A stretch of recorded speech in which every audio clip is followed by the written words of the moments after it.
Okay, so I was reading in the New Atlantis an article. It was titled "The Folly of Scientism" on the plane flying back from Atlanta. And so what this talks about is it's a bioethics blog, so it deals a lot with philosophy and ethics. And so the folly of scientism, he was a scientist as well, the author, and he was talking about growing up. He wanted to be a scientist, and he really admired scientists because scientists were experts in what they talked about. And so scientists were very highly esteemed. They were experts in their subject matter, but what he said now, recently, is you have this idea that a scientist doesn't just talk about what their area of expertise in. They think that they're an expert in everything because they're a scientist. And so he was talking about the difference because in the past, a physicist was an expert in physics, but if you asked him a question about evolution, for example, he would say, I don't know, that's not my area of expertise. Today, scientists are almost completely unrestrained. They feel the need to dabble in every area without any restraint at all. And culturally, we accept almost anything a scientist says of any type. We accept any commentary that they have on any other scientific issue just at face value because we respect scientists in our culture. And so what this was, the author took a look at this idea of scientism. Scientism is the idea that science is the highest, the pinnacle of all reason. That science has explanatory power for every issue in life. That there's no need for philosophy, there's no need for religion. All these other things are subservient to science. That science is the answer to everything. And so the author takes umbrage with this because he is a philosopher and an ethicist, and he argues that no, there are some things that science just can't answer. For example, pretty much all ethics science can't answer. There's a need for philosophy, and to the extent that scientism has gained influence, people are committing philosophical errors in their science because they don't understand philosophy, like causation versus correlation. It's very easy to mix those things up. That's more of a philosophy thing than a science thing. But so the main point that he pokes a hole in scientism is the idea of falsifiability. That is one of the cornerstones of the scientific method, is that I'm going to isolate a variable, I'm going to test it, and then I'm going to be able to prove whether my hypothesis was correct or incorrect.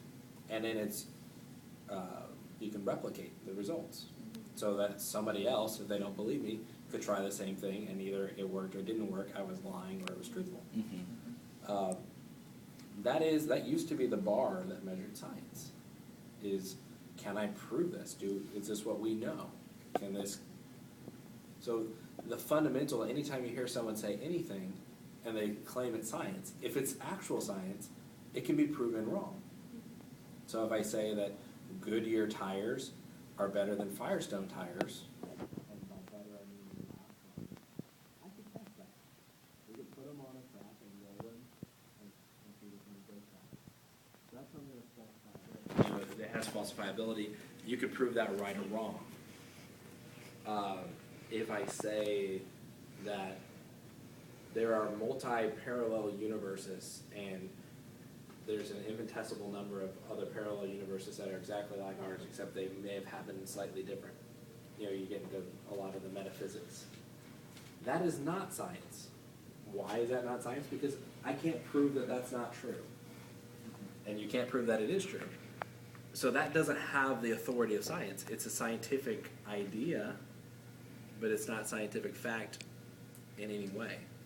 But when we lose the distinction of what is science and what is pseudoscience, we do that at our peril.